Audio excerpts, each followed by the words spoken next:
آج توہین election commission کا کیس لگا ہوا تھا، جو کہ الیکشن کمیشن نے اس کو جیل ٹرائل کا آرڈر کیا۔ جیل ٹرائل کے ان آرڈر کے خلاف ہم آلریڈی لاہور ہائی کورٹ میں پٹیشن فائل کر چکے ہیں، جو کہ پینڈنگ ہے۔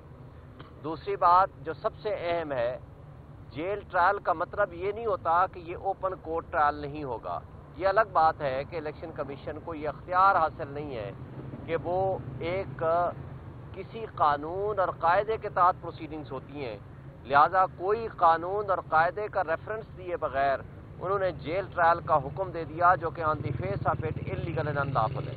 لیکن اس سے آگے اگر ہم چلیں تو یہ ان کیمرہ ٹرائل نہیں ہے، بند کمرے میں ٹرائل نہیں ہو سکتا، یہ اوپن کورٹ ٹرائل ہوتا ہے۔ اوپن کورٹ ٹرائل کا مطلب ہے صرف جگہ تبدیل ہوئی ہے، لیکن پروسیس آف فیئرنیس اور بنیادی حق اور حق کے دفاع وہ چیزیں کمپرومائز نہیں ہو سکتی۔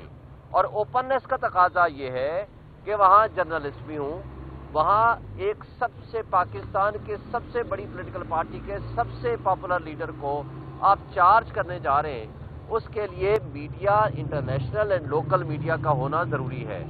نمبر 2، وہاں جنرل پبلک جو اس کو دیکھنا چاہے اس کو اجازت ہونی چاہیے وہ جا سکیں۔ تیسرا، جو وکلا ہیں ان کو یہ اجازت ہونی چاہیے وہ وہاں جا کر کے اس کو آبزرو کر سکیں۔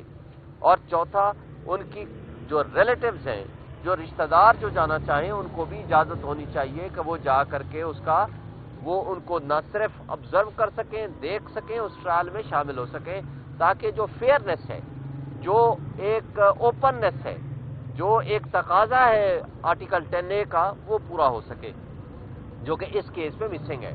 لیکن بدقسمتی سے آج تو جو سچویشن یہ ہوئی ہے کہ ہمیں نہ فائلیں پوری لے کے اندر جانے کی اجازت ہے، آدھا گھنٹہ ہمارے نہ صرف سرچ وارنٹ ہوتے ہیں بلکہ فائل کا ایک ایک پیج وہ دیکھتے ہیں، چیک کرتے ہیں، وہ ہمارے نوٹس اٹھاتے ہیں، بلکہ فائلیں بیچ میں سے کچھ غائب ہو جاتی ہیں، جن کی کچھ ترتیب بدل جاتی ہے۔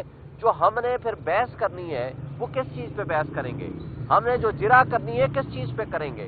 اگر ہمارا ایک وکیل اور کلائنٹ کے درمیان یہ قانون شہادت آرڈر کے تحت ایک پریویلیج کمیونیکیشن ہوتی ہے، ان کو کوئی شخص نہ پوچھ سکتا ہے، نہ کوئی عدالت ان سے پوچھ سوال کر سکتی ہے، نہ کوئی انتظامیہ کا کوئی شخص پوچھ سکتا ہے کہ آپ کی اور آپ کے کلائنٹ کے درمیان کیا کنورسیشن ہے یا کیا گفتگو ہوئی ہے۔ تو لہٰذا یہ ایک پرنسپل یہاں وائلیٹ ہو رہا ہے، اور جیل انتظامیہ کے ہاں سب سے بڑی یہ آج رکاوٹ بنی کہ آدھا گھنٹہ ہماری وہاں فائلیں چیک ہوتی رہیں اور ہم باہر کھڑے رہے، پہلے باہر کھڑے رہے پھر اندر کھڑے رہے، اور ہمیں کورٹ روم تک جانے نہیں دیا گیا۔ اور اس کے بعد جو الیکشن کمیشن ہے وہ چاروں ممبران بیٹھ کے انتظار کر کے نہ ایڈوکیٹ جنرل پہنچا، نہ ہم پہنچے، نہ ہماری فائلیں جانے دی نہ ان کی فائلیں جانے دی، اور فار دیٹ پرپز انہوں نے تاریخ اس مہینے کی 27 تاریخ فکس کر دی ہے۔ لیکن ایک بات اور بڑی اہم ہے، وہ یہ ہے کہ ہمارے فاؤنڈر چیئرمین ہیں، اس وقت وہ ہمارے لیڈر ہیں، اس وقت ان سے ہم ٹکٹوں کے بارے میں کنسلٹ کرنا چاہتے ہیں، تو نہ تو وہ لسٹ لے کے دینے جا رہے ہیں، نہ ہماری ان کے ساتھ کنسلٹیشن کرنے کی اجازت دے رہے ہیں، نہ ہی ان کے ساتھ ہماری مشاورت ٹکٹوں کے بارے میں کرنے کی اجازت دی جا رہی ہے، بلکہ اگر ہم ان کو لسٹ لے کے جائیں وہ ہمیں لے جانے کی اجازت ہی نہیں ہے۔ یہ بڑی غلط بات ہے۔ یہ الیکشن کمیشن آف پاکستان کی ذمہ داری ہے کہ وہ اس کو انشور کرائے کہ جب ہمارے ایک فاؤنڈر چیئرمین کے ساتھ ہم اگر ٹکٹوں کے بارے میں کنسلٹ نہیں کر سکتے، ان کے ساتھ شیئر نہیں کر سکتے، ان سے گفتگو نہیں کر سکتے، ان کو ہم لسٹیں نہیں پرووائڈ کر سکتے، تو پھر فری اینڈ فیئر الیکشن یا لیول پلینگ فیلڈ تو دور کی بات ہے۔ پہلے بھی الیکشن کمیشن ہمیں افسوس سے کہنا پڑتا ہے کہ آپ دیکھیں کہ توہین الیکشن کمیشن صرف ایک بندے کے خلاف ہے، اس کے لیے پورا الیکشن کمیشن ادھر آ گیا، حالانکہ ان کی ادھر ذمہ داریاں زیادہ ہیں۔ سب نے تنقید کی، کسی کے خلاف کوئی ایکشن نہیں ہوا۔ آپ نے دیکھا 2 دفعہ ہم نے انٹر پارٹی الیکشنز کے اوپر ہمارے اعتراض آ گیا، جبکہ تمام پولیٹیکل پارٹیز نے اسی طرح الیکشن کرائے، ان کے اوپر کوئی اعتراض نہیں ہے۔ تیسری بات آپ دیکھیں کہ بلے کا نشان ہمارا آج تک روک کے رکھا ہوا ہے، جبکہ سب کو وہ مل چکا ہے، اور آج کل سے ہمارے نامینیشن پیپر جمع ہو رہے ہیں۔ تو یہ جو دوہرا معیار ہمارے ساتھ رکھا جا رہا ہے، اس سے ان ایڈیشن ٹو دیٹ آپ دیکھیں حنیف عباسی کیس میں یہ فیصلہ ہوا تھا کہ تمام پولیٹیکل پارٹیز کا جو فنڈنگ اور اکاؤنٹس ہیں اکٹھے چیک کریں گے اکراس دی بورڈ. اب ہم 2 سال پہلے ہمارے خلاف فیصلہ دے دیا, باقی کسی پارٹی کا چیک نہیں کیا. پھر ہم نے ان کو کہا کہ لیول پلینگ فیلڈ کیا چیز ہے. لیول پلینگ فیلڈ کا مطلب یہ ہے کہ سب پارٹیز کو اکراس دی بورڈ موقع دیں. ہم ورکر کنونشن نہیں کر سکتے, ہمارے خلاف FIR درج ہو جاتی ہے. اس کے باوجود کہ آج شیڈول آ چکا ہے, ہم نے 12 لکھ کے دیا ہے اور زبانی بھی کہا ہے الیکشن کمیشن کو کہ آپ کی یہ ذمہ داری ہے فری اینڈ فیئر الیکشن, اور پری پول ریگنگ اور ریگنگ دونوں کو روکنا آپ کی ذمہ داری ہے. آج سچویشن یہ ہے کہ میں کوئٹہ جاتا ہوں, مجھے ورکر کنونشن جانے سے روک دیا جاتا ہے, ود فل فورس مجھے بھیج دیا جاتا ہے واپس لاہور کی طرف جائیں. ہمارے وکیل کو یہ نہیں ہے کہ وہ کسی کنونشن میں جا سکے, اور جن لوگوں نے ورکر کنونشن کیا ان کے خلاف FIR درج کر دی گئی. اگر آپ اس طرز عمل سے, اور اسی بلوچستان میں جب میری ان سے نیگوسیشن ہوئی تو میں نے کہا کہ جی ورکر کنونشن یہاں کہتے ہیں جی کوئی پارٹی نہیں کر رہی. میں نے کہا نواز شریف صاحب کر کے گئے, ان کے پاس کوئی جواب نہیں تھا. کل آپ نے دیکھا تربت میں زرداری صاحب نے کیا, لیکن ہمیں اجازت نہیں ہے. تو یہ آج ذمہ داری ہے الیکشن کمیشن کی, کورٹس کی اور تمام انتظامیہ کی کہ سب کے ساتھ اکراس دی بورڈ ایک طرح کا سلوک کیا جائے.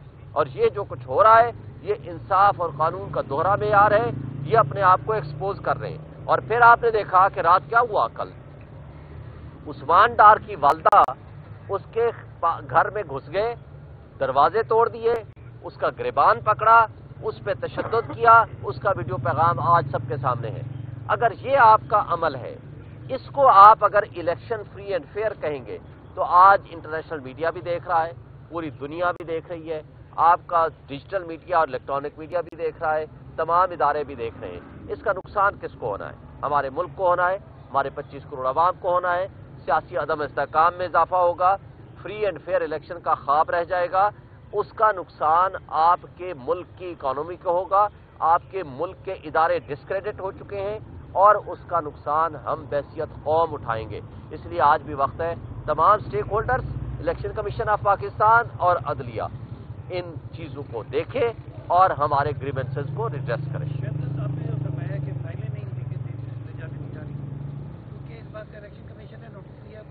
جی الیکشن کمیشن نے آج مجھے کہا ہے, وہ تو ہم پہنچے نہیں تھے, انہوں نے تاریخ ڈال دی, ہمیں راستے میں ملے تو انہوں نے مجھے کہا ہے کہ جی آپ ہمیں اپلیکیشن دیں, ہم اس کے اوپر مناسب آرڈر حکم پاس کریں گے. آج پردے جرمائد ہوئی ہے یا نہیں ہوئی؟ اس کی وجہ کیا تھی؟ ہم پہنچ ہی نہیں پائے, کوئی بھی نہیں پہنچ پایا, ایڈوکیٹ جنرل نہیں پہنچ پایا, ہم نہیں پہنچ پایا, ہمیں راستے میں روک لیا آدھا گھنٹہ. انہوں نے کہا جی پہلے فائلیں چیک ہوں گی, آپ کھڑے ہیں ادھر, اور فائلیں چیک کے ایک ایک پیج چیک کر رہے ہیں, جو ان کا دل کرتا ہے اٹھا لیں گے, جو دل کرتا ہے رکھ لیں گے. Thank you. جی خان صاحب سے ملاقات ہوئی ہے, تو آج کے جو یہ موضوعات تھے وہ ہم نے آپ سے ڈسکس کر دی. فائلیں کون چیک کرتا ہے یہ آپ کا انتظامیہ, یہ جو جیل سپرنٹینڈنٹ کا جو عملہ بیٹھا ہوا ہے, وہ ایک سکینر مشین ہے, اس سے گزارتے ہیں. پھر اس کے بعد وہ عملہ کھڑا ہوتا ہے, بیٹھتا ہے, وہ کہتا ہے جی آپ جائیں, پھر فائلوں کا جو ایک ایک پیج, ایک ایک لفظ, ایک ایک چیز یا وہ پڑھتے ہیں یا وہ اٹھاتے ہیں یا وہ ترتیب بدلتے ہیں. ان کی ذمہ داری ہوگی, ہمیں تو نہیں پتا کہ کیا ذمہ داری اور کس نے لگائی ہے. جی اپلیکیشن میں بنا کے لے کر گیا تھا, وہ تو پہنچنے سے پہلے ہی کوٹ اٹھ گئی تھی.